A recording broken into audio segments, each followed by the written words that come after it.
This resource person has this penchant for playing victim. No? Yan ang ano niya, yung laging biktima siya. No? Kung ikaw ay talagang may paninindigan at gusto mong tayuan ang sinabi mong katotohanan, hindi ganyan ang iyong demeanor.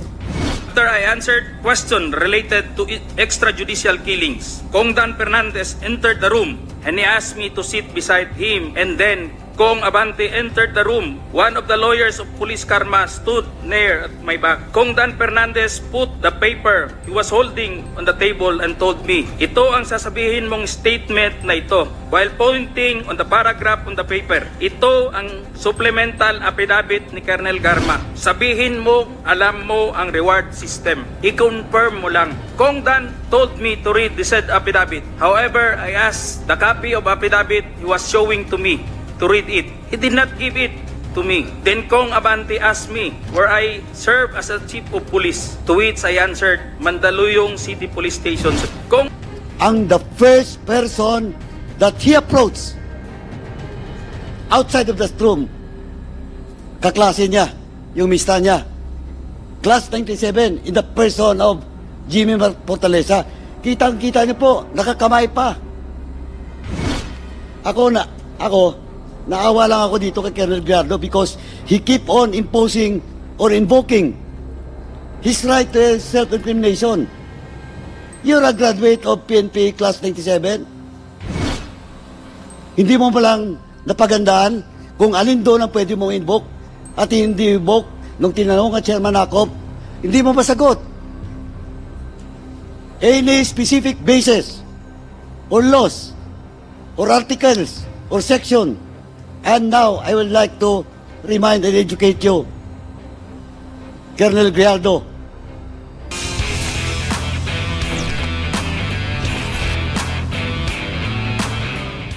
Wants to, at least impress upon the public that we are cornering him, that we are gagging up on him.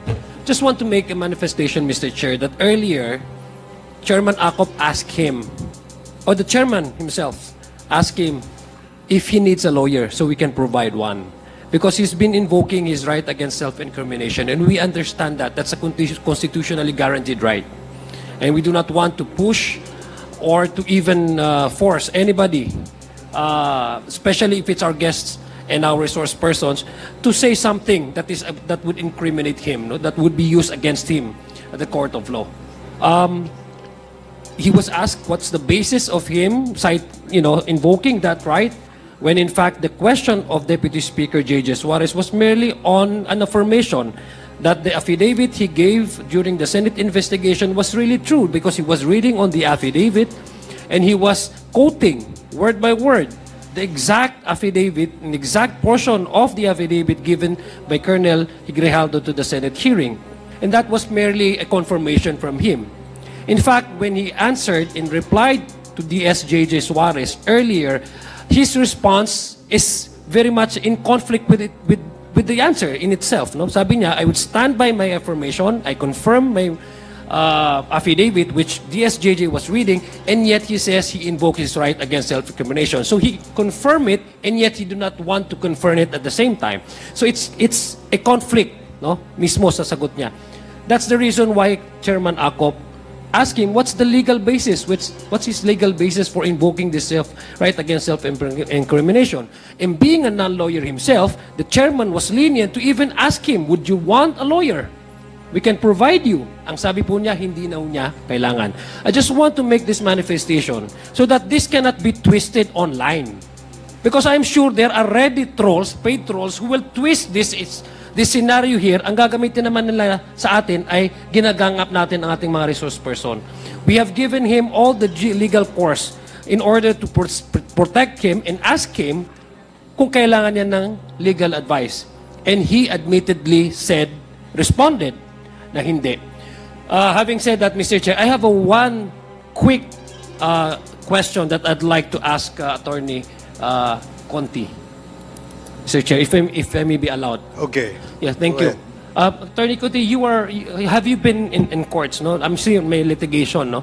And you also present evidences minsan yung mga testimonies, ng mga affidavits, minsan in a manner of text message or mga video clips, no? Tama po ba? Yes, Your Honor. Video clips, text messages Yes. be considered as electronic evidence. Yes, okay.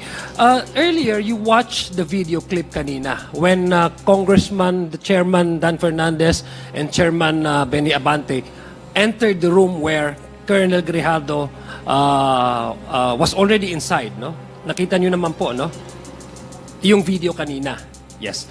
And after a few minutes, they exited the same room. Tama po ba? Pagka, Yes, Your Honor, I yes. saw that. As a lawyer, based on your experiences in trial courts, no? Assuming that this is an evidence, and I presume this is an evidence, Mr. Chair, to prove that the two gentlemen here were telling us the truth and nothing but the truth, as opposed to the affidavit of Colonel Grijaldo. In your professional experience, having having seen all the evidences in the context nung halimbawa itong pinakita as opposed to the affidavit ni Colonel Grijaldo, would you say that it's a normal reaction of someone who was forced to lie to come out with all smiles, magandang disposition, at nakipaghawakan pa sa former colleague niya? Is it normal for a behavior of a person, individual, who are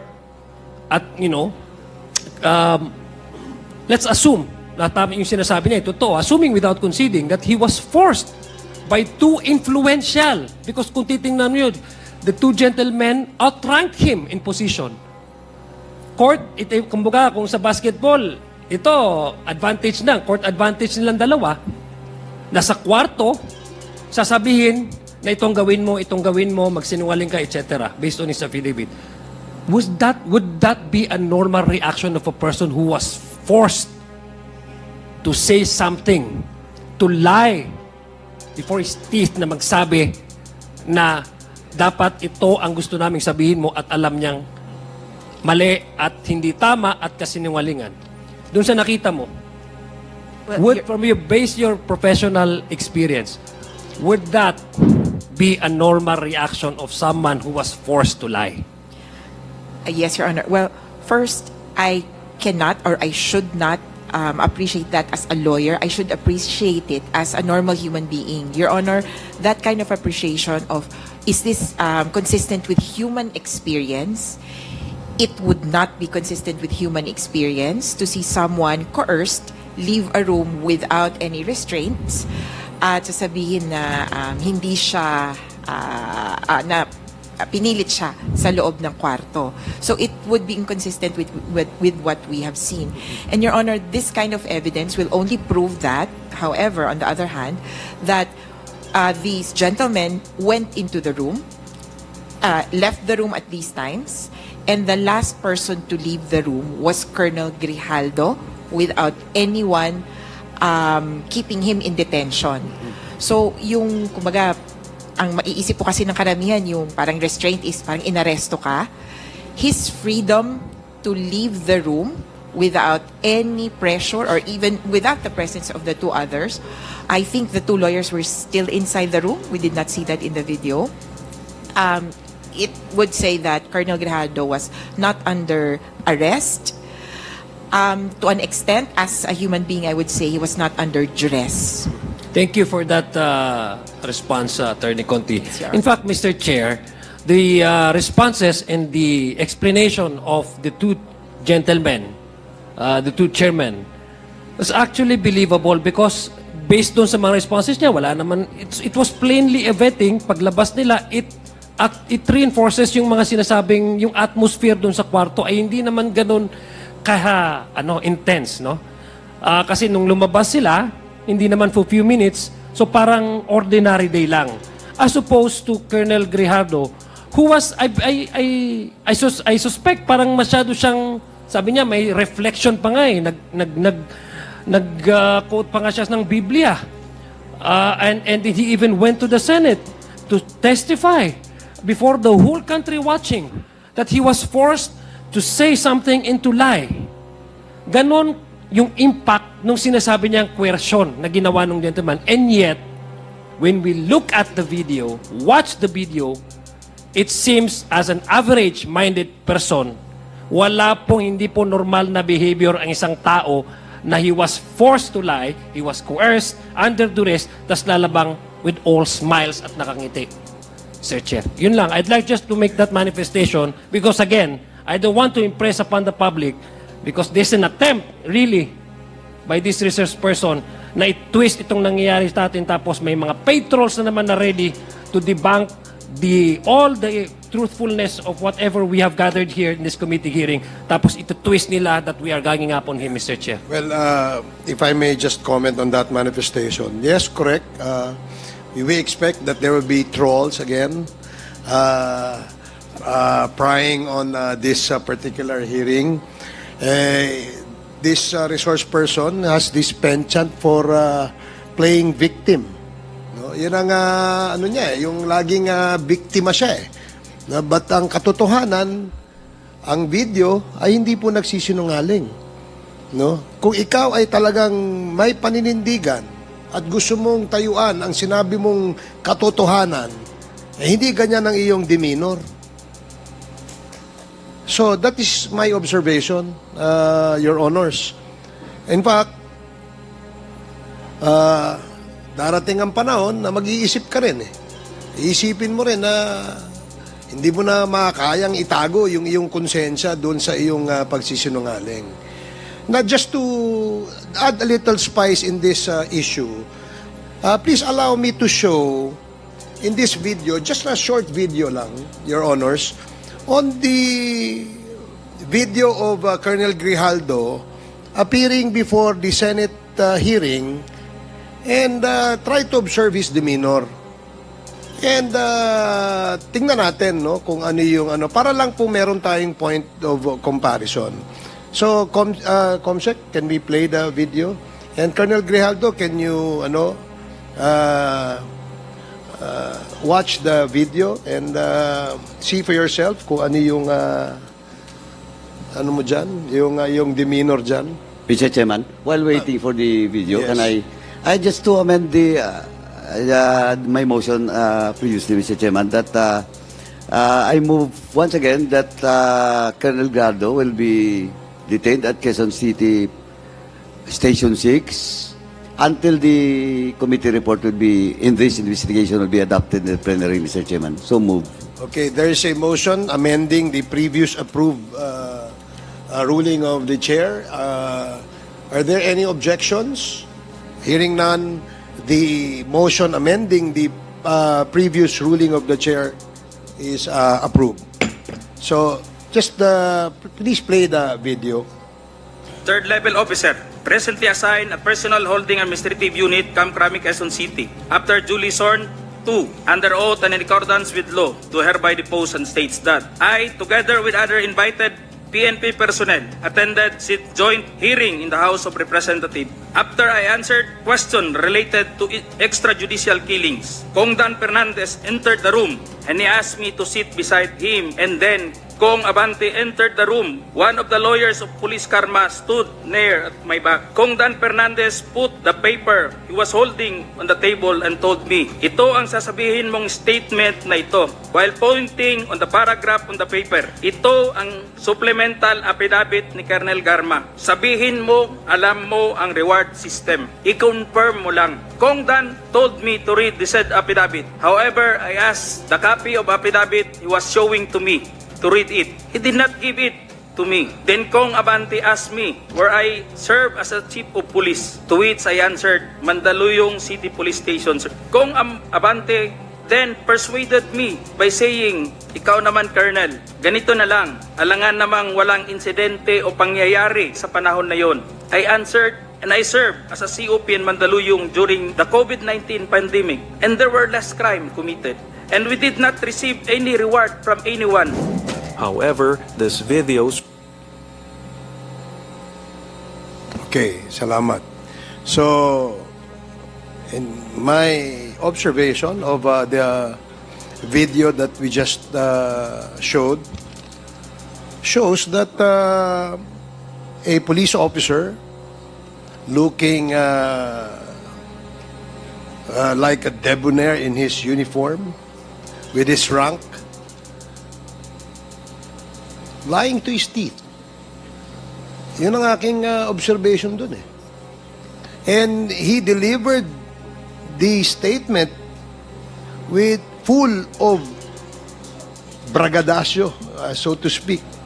So, parang ngayon, parang nawala yung asim nung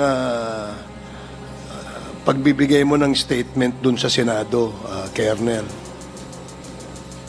Then, you keep on invoking your right against self-incrimination, which is a manifestation of hiding from the truth. Yun lang ang aking gustong idagdag dun sa manifestation. So, we now recognize Congressman... Very short, Mr. Chair. Okay. Congressman Paduano, and then Congresswoman Luistro, and then Congressman Flores. Thank you, Mr. Chairman.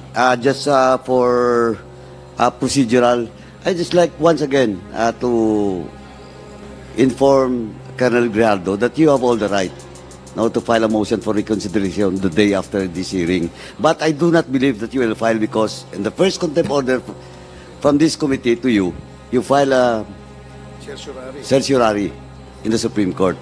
Tama po? But still, baka sabihin mo,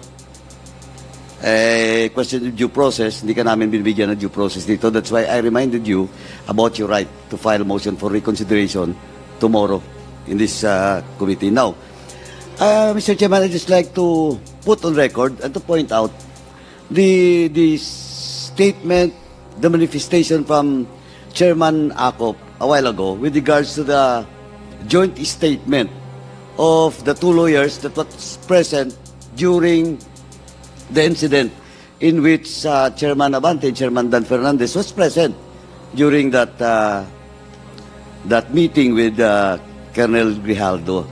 Malinaw po dito, Mr. Chairman, na sinasabi nila na hindi totoo yung pinagsasabi ni Colonel Grijaldo doon sa Senado. And let me quote, Mr. Chairman, just the two paragraphs, no? Kasi 5 paragraphs, no? Just the 2 paragraphs, no? To quote, Mr. Chairman, we would like to shed light on the nature of the interactions we observed. The discussions were focused on ensuring clarity and understanding of Colonel Garma's affidavit, particularly regarding any knowledge of Colonel Grijaldo might have about the reward system mentioned in it. At no point did any of the congressman attempt to pressure Mr. Grijaldo into conforming to a predetermined narrative. Throughout the meeting, we can affirm that we did not witness any form of coercion.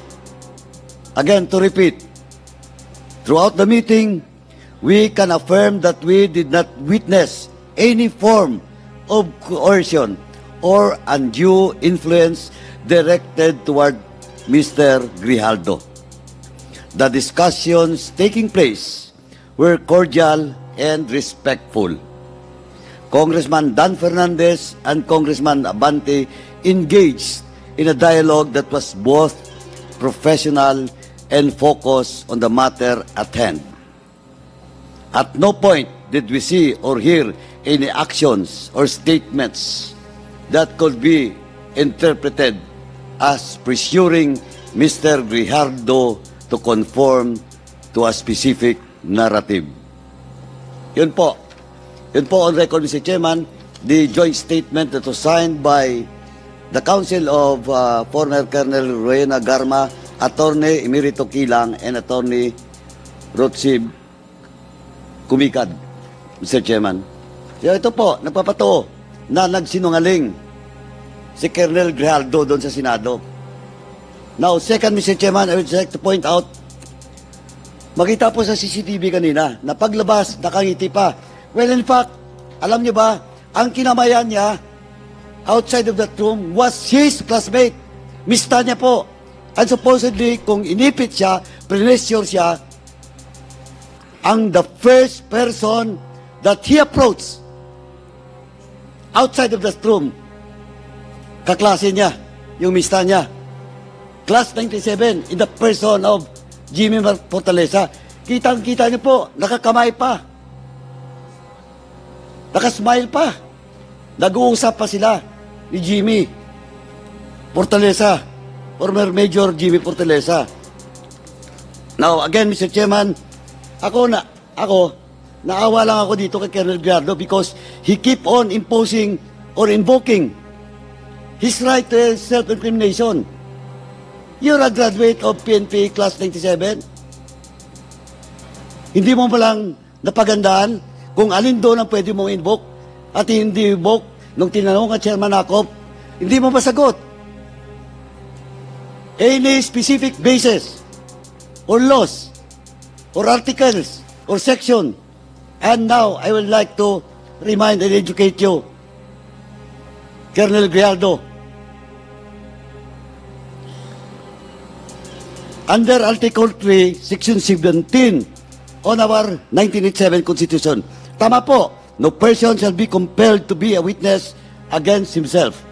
That's self-incrimination. But I will cite jurisprudence that you cannot use is in your case.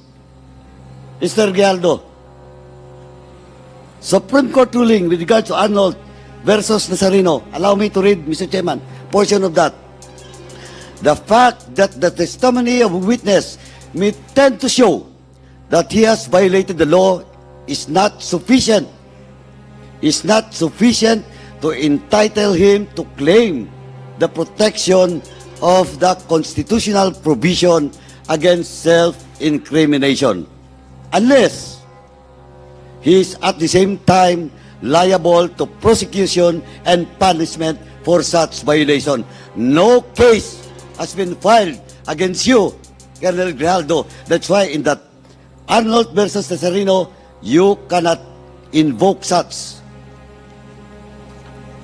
provision of the Constitution, Mr. Gallardo. Our second jurisprudence, Rosette versus Lim.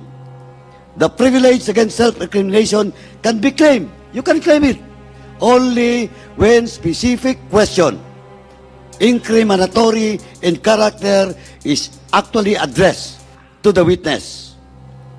It cannot be claimed at any other time. You cannot claim it unless, sabi nga doon sa Arnold at Nazareno, unless may pending case po or punishment for such violation. Eh, tinanong ka pa kanina, if you want to have a lawyer, ayaw mo, o di.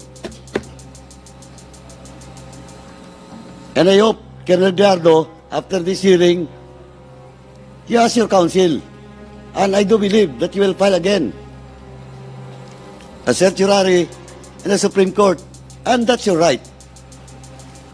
And let us see what will be the position of the Supreme Court with regards to your pleading. Thank you, Mr. Chairman.